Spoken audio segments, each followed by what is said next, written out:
Bonjour, Jean-Pierre Willems, donc je suis consultant et responsable pédagogique de la filière ressources humaines qui a été mise en place à Toulouse en 2000. Nous avons aujourd'hui 2 diplômes à l'IGS sur la filière ressources humaines. Un diplôme de responsable du personnel et de la gestion de l'emploi qui recrute à niveau Bac+3 et qui est délivré à niveau Bac+4. Et un diplôme de niveau Bac+5 qui est responsable en management et développement des ressources humaines. Alors ces 2 diplômes sont différenciés, ils correspondent à des métiers différents et aussi à des compétences différentes. Le diplôme de RPGE,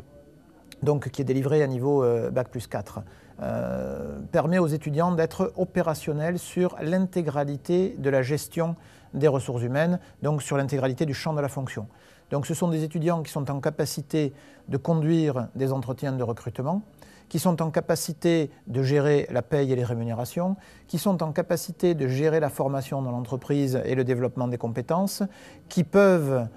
participer à une négociation avec des organisations syndicales ou qui peuvent participer à l'animation d'un comité d'entreprise ou à une réunion de délégués du personnel. Ce sont des étudiants qui sont capables de procéder à toutes les opérations de gestion administrative du personnel, gestion des entrées, gestion des sorties, mise en œuvre éventuellement des licenciements, gestion des démissions, départs à la retraite, c'est-à-dire qu'ils sont en capacité d'effectuer toutes les opérations de gestion relatives à la fonction. Donc ils sont en autonomie sur ces fonctions-là. Et la différence essentielle avec le diplôme de niveau Bac+5, de niveau supérieur, c'est que ce diplôme prépare à la prise de décision et à la définition de politique. Donc on n'est plus sur le champ de la gestion, on est sur le champ de la conception, de la mise en œuvre, du pilotage, avec un niveau d'interlocuteur qui est un petit peu différent. C'est-à-dire que les étudiants qui sortent du diplôme de responsable en management et développement des ressources humaines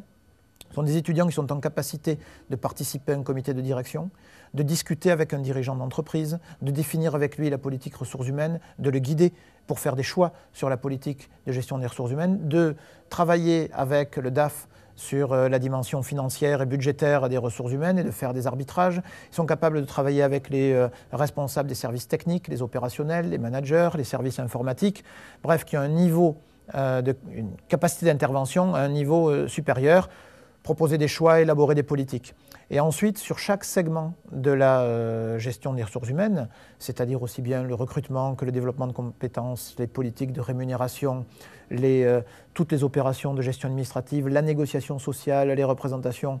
du personnel, l'organisation générale de l'activité, la valeur ajoutée, ce qu'elle peut apporter, la manière dont elle se définit par rapport au manager. Ils sont en capacité de construire des actions, de construire des projets, de le faire dans une orientation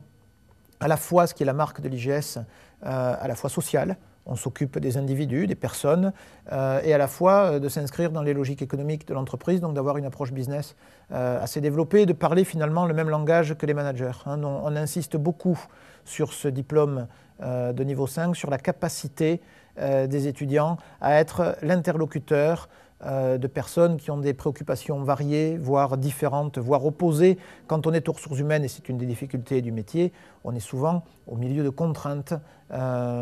qui parfois vont générer des champs très paradoxaux de contrastes et où il va falloir prendre des décisions difficiles, les assumer. L'actualité nous le montre. On peut prendre cet exemple aujourd'hui, un DRH est confronté à comment je réduis aujourd'hui mes effectifs et comment j'allège ma masse salariale tout en me préparant demain à la reprise, en conservant les talents et en ayant toutes les compétences à disposition le jour où l'économie va repartir. Donc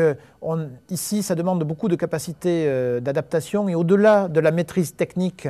de la fonction, il y a aussi des capacités comportementales sur lesquelles on travaille beaucoup et qui se traduisent par de la capacité à prendre des décisions, à travailler collectivement, à conduire des projets et encore une fois à s'inscrire dans une logique d'entreprise business sans oublier qu'on travaille avec des personnes.